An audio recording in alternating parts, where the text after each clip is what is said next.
As you mentioned, Dennis Allen being a defensive coach, let's slide into the defensive rankings. Again, we're looking at probably two teams closer to the bottom. Which one you think is closer to the bottom than the other one? So the one at the very bottom, to no surprise, is going to be the Falcons defense. I mean, look, they have A.J. Terrell, Casey Hayward, Grady Jarrett. Okay, I want to start this discussion with that. Those players, those three guys are really good players.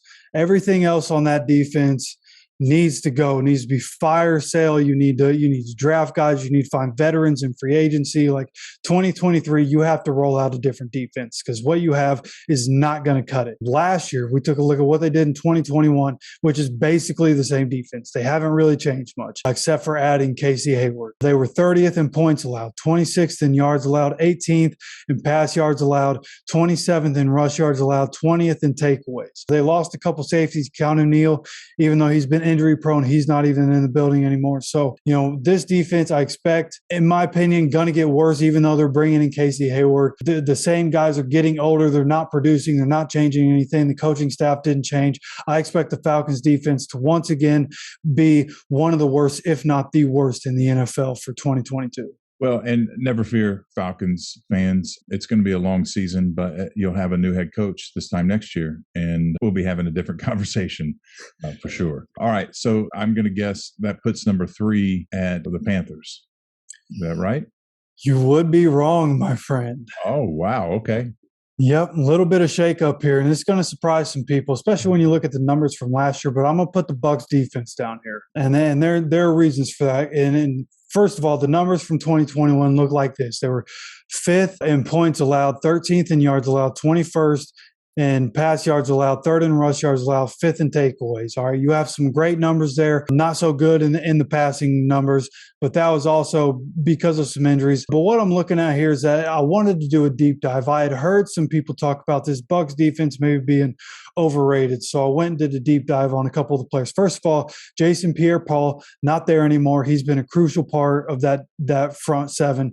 Also not there is Ndamukong Suh. He has also been a crucial part of that front seven. So with those two not being there, I think that's going to factor into the pass rush not being as good, but also the secondary has been wildly inconsistent. These young guys make some plays at times. They're real flash guys that you have out there. Trayvon Diggs kind of guys that'll get you turnovers, but can also at times be real liabilities for the defense. And that may be a learning curve. Again, there are a bunch of young guys in the secondary. Maybe they need a learning curve.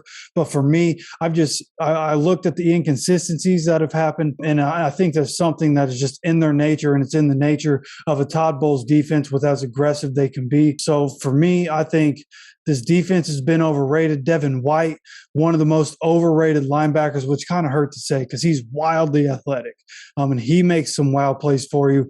But looking at the numbers, he's really been one of the worst linebackers over the last 3 seasons in pass coverage in the entire NFL at his position. But they have Levante David. That's good. I really like Levante David a lot. Always have.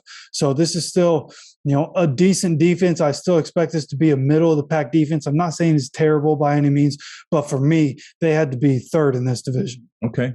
Interesting enough. So who do you got in the second spot?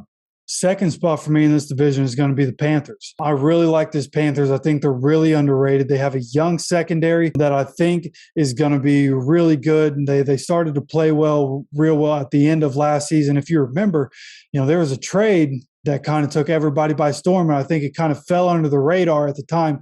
But C.J. Henderson was traded from the Jags to the Panthers last season, I think like week 2 or something like that. And I think he ended up getting hurt and missing a lot of time. They also had a draft pick, J.C. Horn from 2021. He was really good in his rookie season. I expect him to be even better in his second season. So I think the secondary is good. Jeremy Chin, Indiana native, he plays like a linebacker safety hybrid role for that defense. So I like this defense a lot. I think they've done good to bring in guys to solidify the pass rush. They have Brian Burns, Yetur Gross-Matos. They have a good pass rush. They've done a good job of solidifying the inside of that defensive front also, in my opinion. And it hasn't been easy to replace Luke Kuechly, and you can't just replace that kind of production from a linebacker. But I think they've done a good job of getting some good good, solid guys at linebacker, enough that I was comfortable saying that this defense should be the second best in the NFC South this year.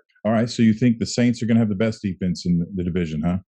That's right. And I don't think this should surprise people. This has been one of the most consistent defenses over the last 4 or 5 years, especially Dennis Allen being the guy that's going to be running that defense still. They have a lot of pieces that are still there. They lost Marcus Williams in free agency, and for a little while I thought that was going to be a problem.